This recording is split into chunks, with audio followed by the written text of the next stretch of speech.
Alakusyo, mga biswal na tema para sa Linggo of Legion of Mary, Miyerkules ng Abo. Tema, kasama si Maria na bumabalik sa puso ng krus, Adesum Fermarium. Sa Diyos sa Jesus sa pamamagitan ni Maria, 14 of February 2026.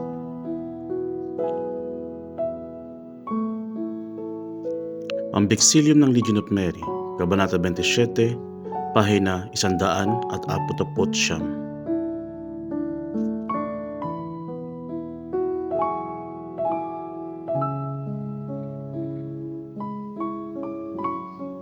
Maligayang araw ng mga puso sa lahat ng mga ledyonaryo habang ipinagdiriwang natin ang araw ng pag-ibig na ito.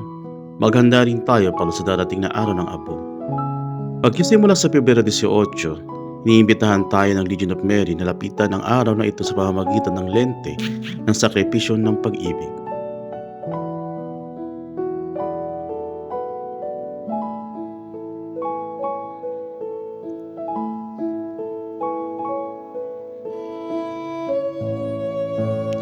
Hinihikayat tayo dito na lumipat mula sa panandaliang damdaming romantiko patungo sa mas malalim na pag-ibig ng agape, pag-aali ng sarili, na perpekto ay pinapakita sa atin ni Maria.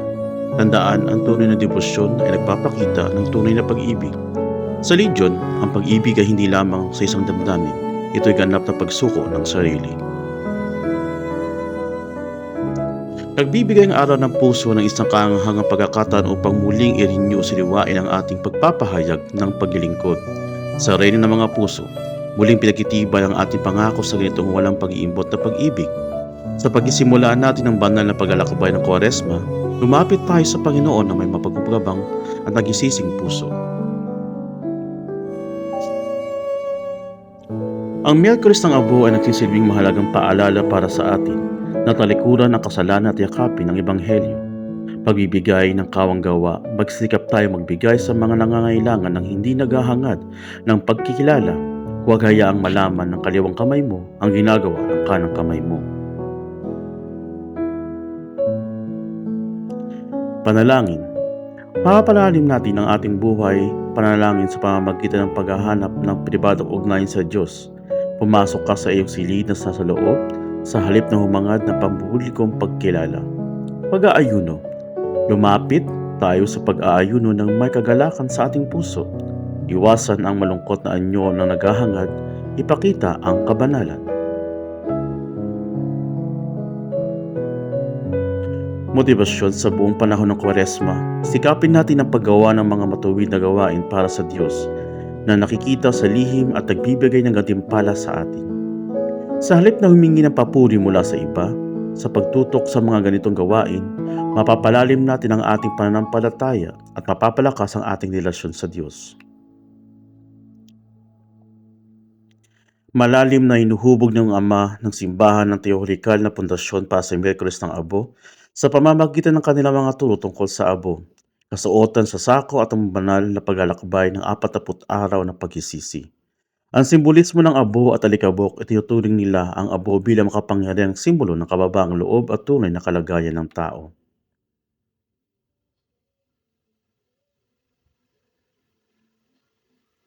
Si Tertullian, sa De Penitentia, ay nagsalita tungkol sa nagbabagong gawa ng pampublikong pag-amin, exomolohesis, kung saan ang nagsisisi nagsusuot ng kasuotan o sako at abo upang taimtim na manalangin para sa awa ng Diyos.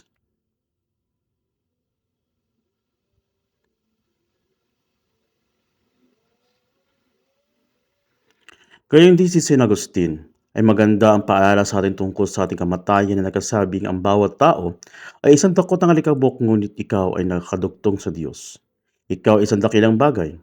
Itinuturo niya na ang kapaskuhan ng kapasyahan ay nagaanyaya sa atin na paupuin ang kaluluwa, hinihikayat ng malalim na pagkilala sa ating mga kahinaan.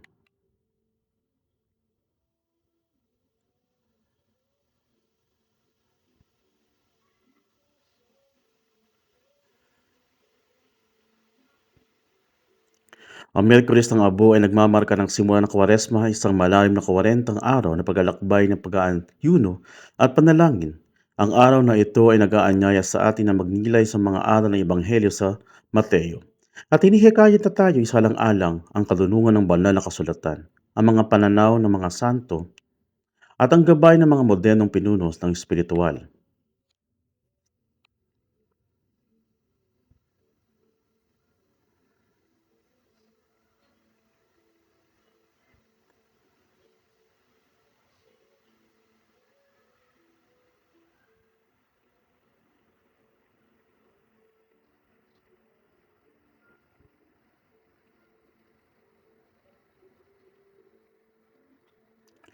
Binibigyan diin ng Katesismo ng Simbahang Katolika, Katesismo Katoliko ng Simbahan o CCC ang Miyerkules ng Abo sa loob ng banal na konteksto ng Kwaresma at ang pahalagang pagkasanay ng panloob na pagkisisi na tinatawag na yakapin ng bawat Kristiyano. Mga pangunahing tema sa CCC ay kinabibilangan ng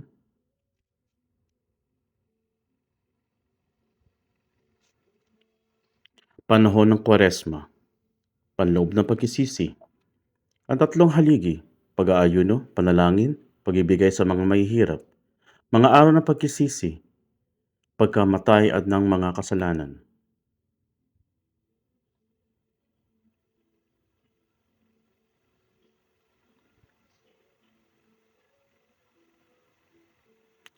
Ang mga batayan sa Biblia para sa Miyerkules ng Abo ay kadalasan tumutugon sa mga makapangyarihang taludtod tulad ng Henesis na nagpapaalala sa atin dahil sa alabok ka at sa alabok ka din babalik. Ang Joel ay taimtim na nanawagan sa atin na bumalik sa Diyos na nagkasabing bumalik kayo sa akin ng buong puso na may pag-aayuno, pag-iyak at pagdadalamhati.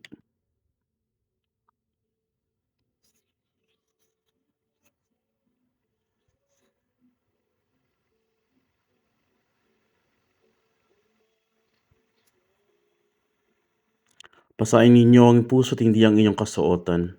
Ang salmo ay isang taus-pusong panalangin para sa pagbabago, na umihiling sa Diyos, lumikha ka sa akin ng dalisay na puso, at baguhin ang matapat na espiritu sa loob ko.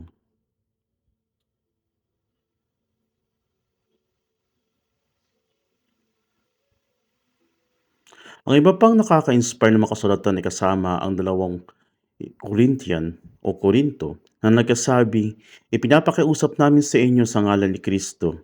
Makiakas kayo sa Diyos at ang Marcos na nagbabalita, magsisisi kayo at maniwala sa Ebanghelyo.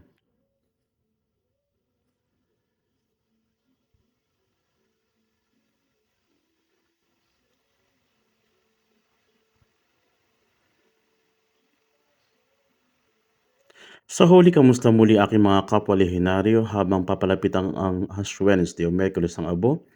Lalo nating isipin ang magagandang bisual na tema para sa Legion of Mary. Ang Bixilium at ang krus ng ating opisyal na bandera ng Legion, ang Bixilium, ay nagpapakita ng kalapati ng banal na espiritu at ang Miraculous Medal. Ang pagkasama nito sa isang simpleng krus na gawa sa abo ay isang magandang paraan upang simbolohin ang ating pangakong magbago sa loob. Debosyon kay Maria sa Kwaresma, ipinagdiwang natin ang ating debosyon sa Mahal na Birheng Maria. Ang pagkasama ng kanyang larawan sa isang mapayapat panalangin na posisyon kasabay ng lila ng Kwaresma at ang buhay na kapagandang pagginilay ng ating layunin na lumago sa kabanalan sa pamamagitan niya. Ang rosaryo at pagkisisi, isipin ang isang imahe ng rosaryo na nakabalot sa isang mangkok ng abo. Ito isang magandang paalala sa ating pinakamalaking sandatang espiritual habang sama-sama naglalakbay sa Kwaresma. Nais ko sa inyong lahat na isang makabuluhan at mapagnilay-nilay na panahon ng Kwaresma. Para sa paghumuni-muni talakayan, ano ang dapat kong ikamamatay upang tunay akong mabuhay para kay Kristo sa pamamagitan ni Maria? Habang tinatanaw o pagninilay ang Mateo 6:1-18, itanong, ginagawa ko ba ang aking mga tungkulin bilang lehyonaryo at ang mga sakripisyong pangkwaresma upang mapansin ng iba? O ako ba ay naghahangad ng isang lihim at mas malalim na pakikipagkapwa sa Diyos?